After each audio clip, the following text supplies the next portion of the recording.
Foundation Research, chapter number 1, linear programming problem.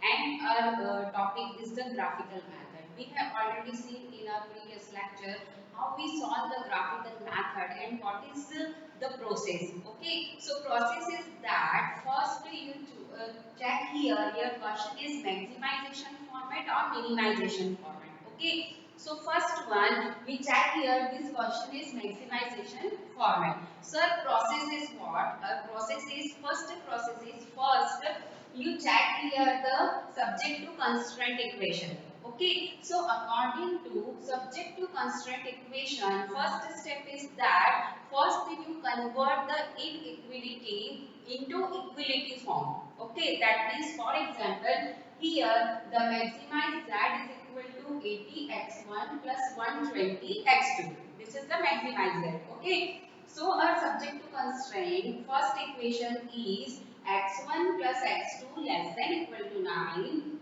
x1 greater than equal to 2, x2 greater than equal to 3 and 20x1 plus 50x2 less than equal to 360. Okay, so this is the subject to constraint and here the four equations are given in this question. So first step is what?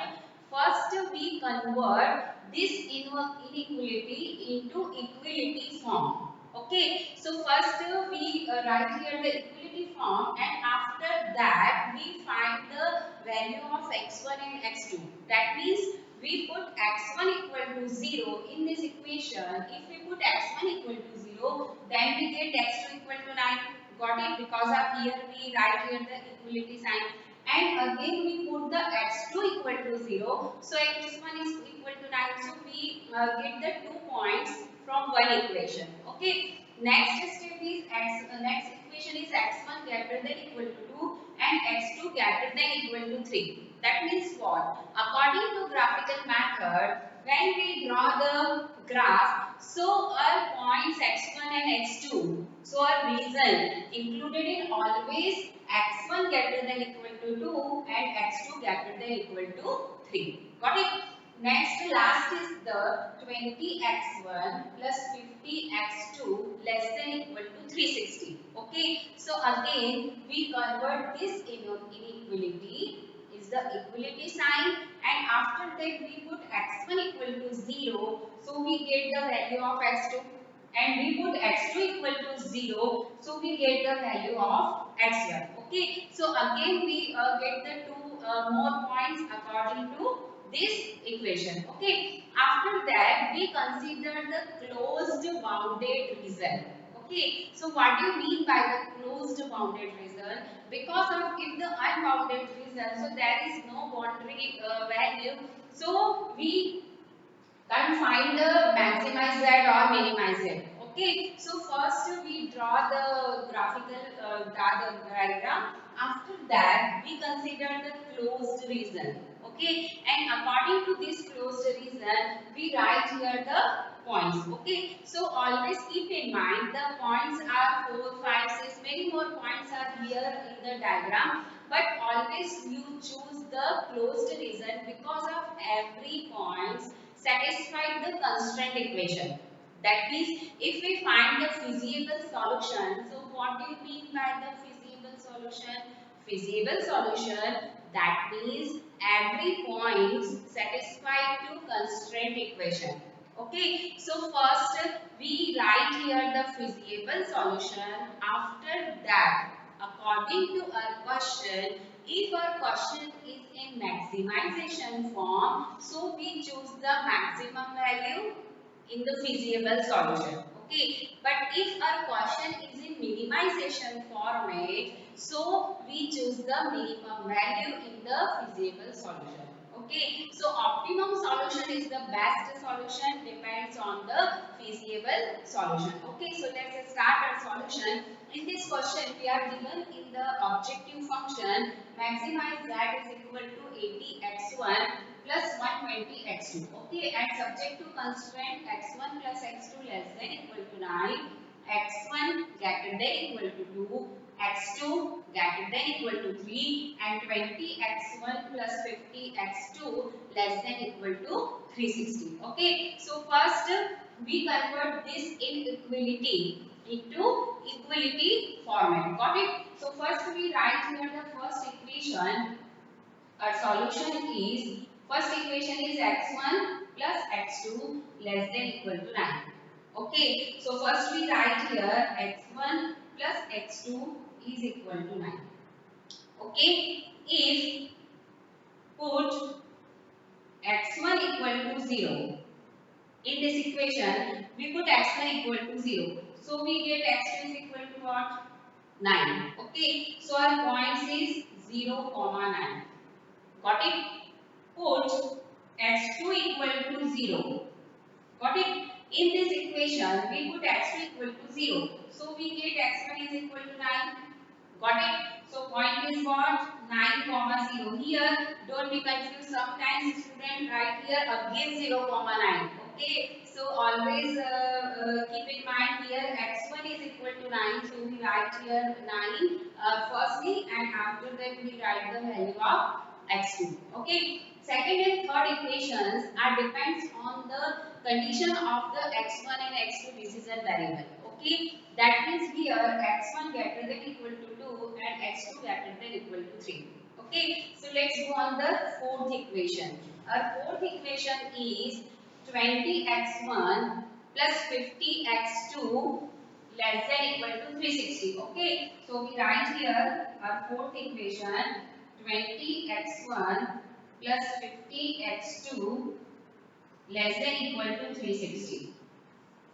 Okay, so first we write here the equal to sign. So 20x1 plus 50x2 is equal to 360.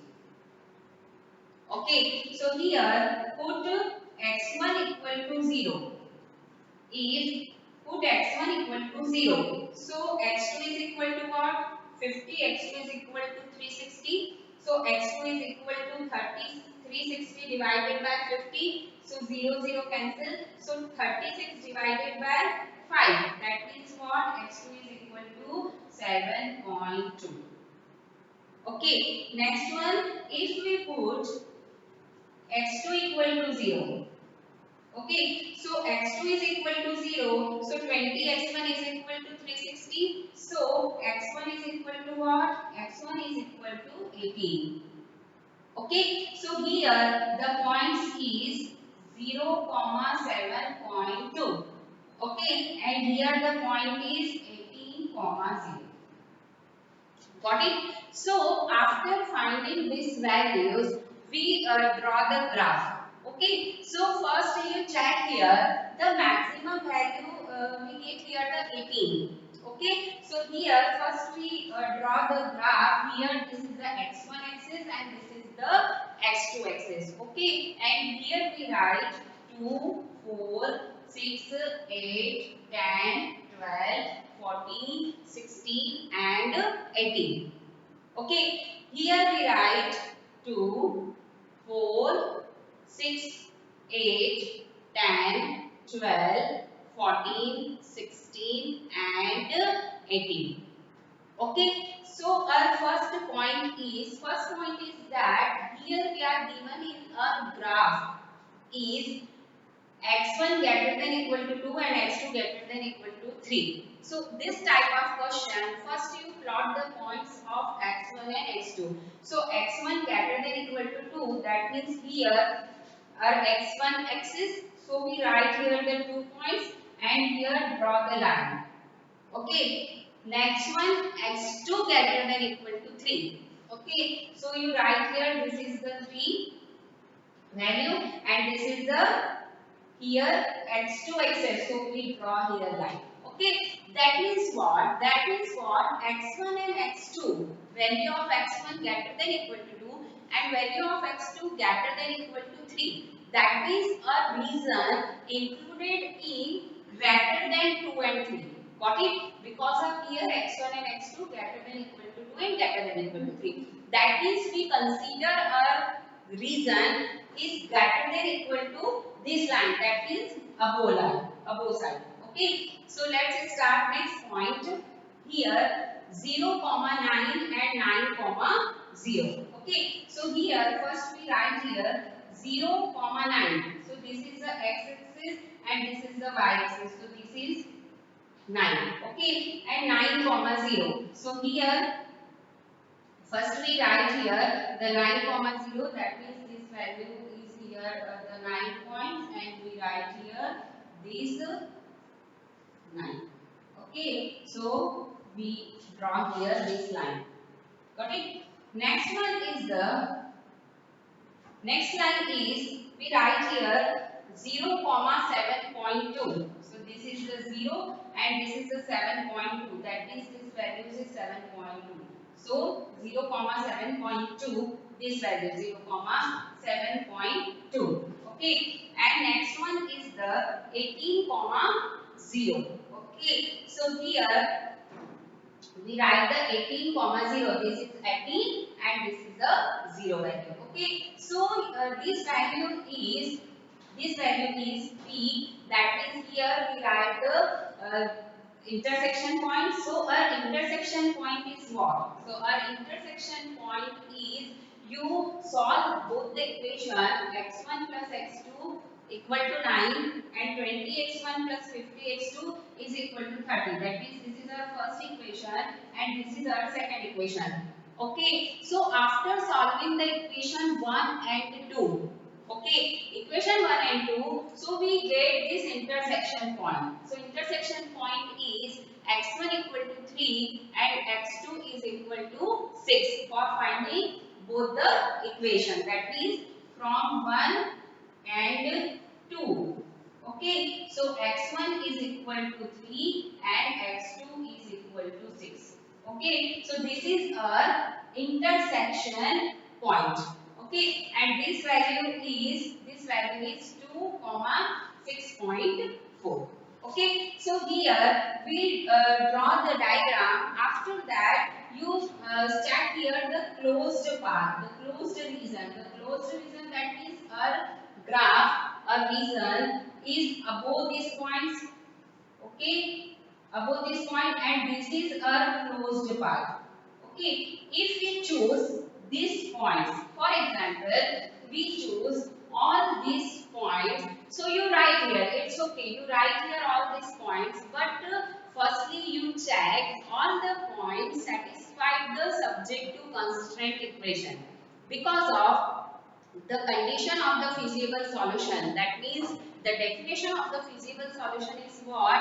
Every point satisfy the constraint equation. So all these points are not satisfied the subjective constraint equation. Okay, so this is a very important trick that we always use the nearest closed region. Okay, so here the point A is 2, 6.4, point B is 3, 6, point C is 6, 3, and this point is 2, 3. The point is 2, 3. Okay, so here first we write here the value is A, B, C and D. Okay, so A point is 2, 6, 4, B point is 3, 6, C point is 6, 3 and fourth point is 2, 3. Okay, so put all these values, this point in this equation. Okay, so you put in this equation, so we get the x1 equal to 2 and x2 is equal to 6.4. Okay, so x1 is equal to 2 and x2 is equal to 6.4, so we get the value of 928. Okay, x1 is equal to 3 and x2 is equal to 6, so we get the value of 960. Third one, x1 is equal to 6 and x2 is equal to 3. So we get the value of 840. Okay, and x4 is equal to x1 is equal to 2 and x2 is equal to 3. Fourth point. So we get the value of 520. Okay, so all these 4 points satisfy the subjective constraint equation. Okay, so subject to constraint equation are satisfied according to this point. That means all these 4 solutions, that means maximize Z, are feasible solution.